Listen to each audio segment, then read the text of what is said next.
which means that Jesus ceased from the work of creation and redemption, just like God in creation, on not the seventh day, the first day, which is why the memorial in the new creation is the day God entered his rest in the new creation, not the day he entered his rest in the old creation. Just eisegesis. Nothing but eisegesis. It's not because a single verse somewhere, these people, they're not willing to stop and use their brain and follow along with what's being said. They read all this stuff into the text from their system that they miss the bigger picture. The reason the church gathers corporately is the seventh day was a memorial of creation, and it was to memorialize for Israel God redeeming them and to remember him as creator. That's exactly what the first day is. It's us memorializing and remembering God redeeming us from our sin and the day that he entered that and memorialized it. The day is the memorial. It's not the substance.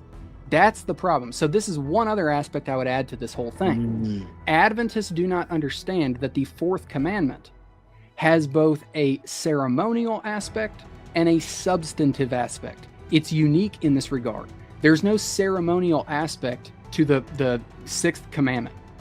There's no ceremonial aspect of lying or stealing.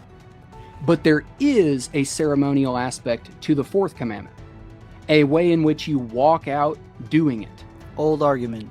It's to be this day, it's to include this, those types of things.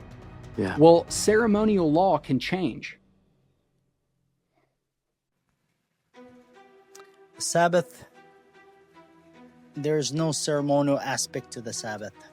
This is one argument people use, the critics used to say the Sabbath is no longer for God's people today. And is this claim that the Sabbath is part of the ceremonial law. Some say the Sabbath was part of the old ceremonial laws and no longer applies, but Hebrews 4:9 shows it remains for God's people today. The Sabbath is rooted in perfect sinless creation before sin and the fall.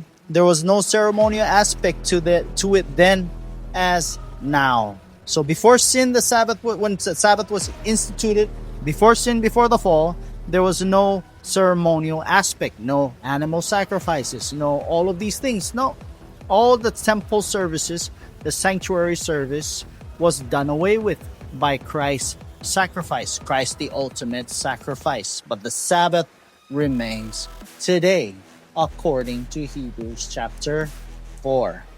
So, the key passages in Hebrews that show the ceremonial law, including the priesthood, animal sacrifices, and temple services, was done away with and fulfilled in Jesus Christ. And here are these key passages. Hebrews chapter 7, 11 to 12 shows that the Levitical priesthood, part of the ceremonial system, was replaced by Christ's priesthood. Therefore, the laws tied to that priesthood were all set aside. Hebrews chapter 8, verse 6 to 7 and verse 13. Jesus brought a new covenant. The old covenant system, which included ceremonial laws and sacrifices, became obsolete. Hebrews chapter 9, verses 9 and 10. This is an illustration for the present time I'm reading. They are only a matter of food and drink and various ceremonial washings, external regulations applying until the time of the new order. Ceremonial laws like sacrifices, washings, and rituals were temporary and pointed forward to Christ. Once Jesus came, they were no longer needed. And Hebrews chapter 10, verses 1 to 10 tells us that the sacrificial system was just a shadow, a symbol. Jesus fulfilled its meaning with his once-for-all sacrifice. So the book of Hebrews clearly shows that the ceremonial laws, the sacrifices, rituals, priesthood were temporary shadows. Jesus fulfilled them through his death and heavenly priesthood.